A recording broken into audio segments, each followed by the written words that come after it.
50 টাকা ইনকাম করে আমাকে 10 টাকা দিচ্ছে, তাই না? তো সিস্টেমটা একটু শো করি। তো প্ল্যান মোটামুটি 5 থেকে 6টা মানে প্ল্যান ছিল আমাদের, জায়গা বলেছিল আর দুটো প্ল্যান আমি দুটো চলেছে। এখানে স্যালারিটা বলেনি 1200 টাকায় আপনি শুরু করলেন এই প্ল্যানটা। এখানে বলতে 1200 টাকার পরে আপনার নিচে যখন 10 জনের প্ল্যানটা শো করছে, এই প্ল্যানে যখন 10 জন এলো 1200 করে, তখন হলে যে আপনাকে কি বলছে, সিস্টেম কি বলছে, আপনাকে 2400 টাকা ফেরত দেবে। 2400 টাকা ফেরত দিয়ে পাচ্ছি, তাহলে আমি 1200 টাকা দিয়ে 2400 টাকা ফেরত পেলাম। আর এই 1200 টাকার প্রোডাক্টও পেয়ে গেলাম। তাহলে এখানে আমার হারানোর মতো কিছু নেই।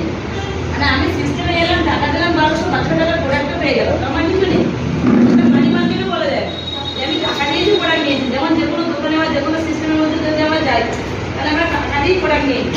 এই প্রোডাক্টটা ভালো কি খারাপ গুণাগুণ সেটা পরে করে, টাকা দিলাম প্রোডাক্ট পেয়ে গেলাম। এখানে তো আমার পুরো একদম সিরিয়াস।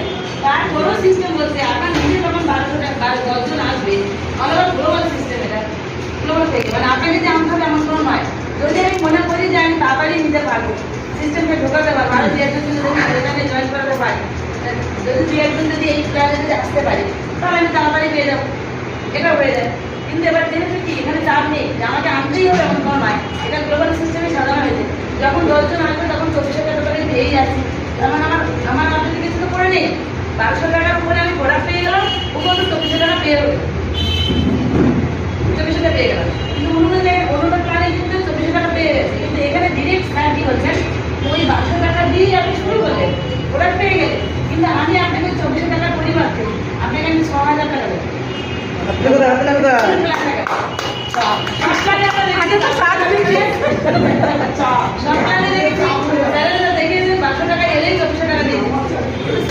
আমাদের এই প্ল্যানটা কি বলছে, 1200 টাকা আসবে, আমি প্রোডাক্টটা দিয়ে দিচ্ছি 1200 টাকা, 500 টাকা উপর আমি 6000 টাকা দিচ্ছি। সেই প্ল্যানে অনেক মানে এই 3 সপ্তাহের ভেতরে তো অনেকেই চেক পেয়েছে, সেটা আমাদের এর মধ্যে আসে তারা জানে। তো যাই হোক, মোটামুটি এই একবারই কিন্তু এটা শেষ, একবারই শেষ। তাহলে আমি এই 6000 টাকা নিয়ে যাবো, নিয়ে এই 6000 টাকা যদি আমি পুরোপুরি না নিয়ে যদি আবার 1200 টাকা দিয়ে দিই সিস্টেমে, যে আমি আমার আরেকটা চেক নিতে পারি, তাহলে আমার নিতে অসুবিধা হবে। আমার যদি 1200 টাকা দিয়ে আবার যদি একটা প্ল্যান আবার যদি শুরু করে আবার 6000 টাকা আমি